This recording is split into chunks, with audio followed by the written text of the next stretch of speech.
Today, we're going to talk about something that sounds, well, just completely wrong. But I promise you, it's mathematically true. Once you have $100,000 invested, you're already a third of the way to becoming a millionaire. Now, stick with me here because the math behind this is going to completely change how you think about building wealth. So let me just ask you this simple question. If your goal is $1 million and you've managed to save up 100 grand, how far along are you? Really? Your brain, it probably jumps to an immediate, really obvious answer. But what if that obvious answer is the very thing that's holding you back? Right? The intuitive answer is 10%. 100,000 is 10% of a million. It's simple math. But that's linear thinking. The reality of investing is all about compounding. And in that world, you are a full one-third of the way there. This difference, it isn't just some fun math trick. It is the fundamental secret to building wealth. Okay, so let's really dive into this. To understand why compounding is so incredibly powerful, we first have to totally dismantle the myth that trips almost everyone up. What I like to call the linear wealth myth. This right here, this is the trap. We think saving $1 gets us $1 closer to our goal. So when you look at your account after a few years and see that $1 million still feels like it's decades away at your current pace, it is so easy to get discouraged and just quit. But that view completely misses the most powerful force in all of finance. And that force, of course, is compound interest. You have to think of this as the engine that transforms the entire journey from the slow, painful grind into an accelerating ride to the top. Simply put, compound interest is just your money making money. And then that new money starts making its own money. It's exactly like a snowball rolling downhill. It starts off small, but the bigger it gets, the faster it grows. People who get this build wealth. Those who don't, well, they often struggle. The legendary investor Charlie Munger famously said this, and trust me, he was not kidding. It's not just about the money. It's about building the foundation and, more importantly, the habits. This first leg of the journey is where most of the really hard work happens.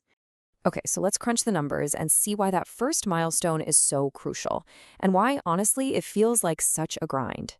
Let's just imagine you invest $100 every single week, and we'll assume a pretty conservative 8% average annual return, which you might get from something like a simple stock market index fund. At that rate, it's going to take you about 12 years to hit that first 100,000. Yeah, 12 years feels like a long time, but that time is going to pass whether you're building wealth or not. Now let's break this down because this is really interesting. During those first 12 years, you've put in about $62,000 of your own hard-earned money. The growth from your investments is about $38,000. The key thing to see here is that you are still doing most of the heavy lifting. Your snowball is forming, but it's not an avalanche just yet. This is the exact moment where most people give up, not realizing what's about to happen next. So let's see how the whole dynamic shifts, and I mean dramatically, after you've built that foundation. This is where the real magic begins.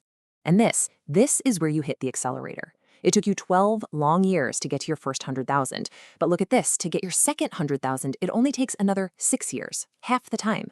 And from there, it only takes 18 more years to go from 200K all the way to $1 million. The time it takes to add wealth just shrinks as your balance gets bigger. So here's the crucial point. Let this sink in. Once you have $200,000, you are functionally halfway to $1 million in terms of time and effort. Yeah, even though it's only 20% of the money. Why? Because from this point on, your investment growth starts to seriously outpace what you're putting in. Your snowball is now big enough to really start rolling on its own. Just look at how your money starts working for you. At 100 grand, that 8% return is about $8,000 a year. Not bad. At 200K, it's $16,000 a year. But once you hit $1 million, your portfolio is generating around $80,000 a year all by itself. I mean, that's more than a lot of people earn from their day job, and it's happening without you lifting a finger. And by the time you actually reach that $1 million milestone, the tables have completely turned. Over this whole 36-year journey, you will have contributed about $187,000. The other $813,000, that is all compound growth. Your money did over 80% of the work for you. So the truth is, understanding the math, that's one thing. But mastering the psychology, that's what truly matters. Because, believe me, there will always be reasons not to invest. I can hear it now. People always ask, but what about inflation?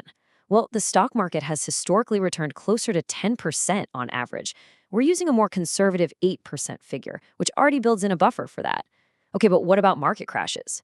Look, if you're investing consistently, a crash just means your $100 is buying more shares at a discount. It's like a sale. And if you think you can't find $100 a week, seriously, track your spending. You'd be amazed how much just disappears on things that don't build your future. And this is the real battle. It's not about being a financial genius or picking the perfect stock. It's about having the discipline to choose a better future over a fleeting desire today.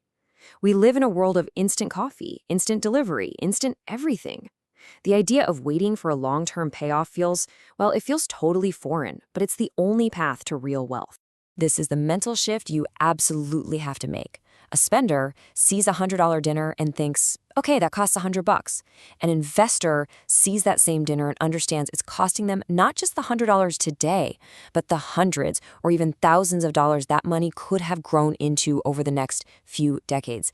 Every dollar is a seed. You can either eat it now or you can plant it. So I'm just going to leave you with this one question. The time is going to pass no matter what. In 36 years, you'll be 36 years older.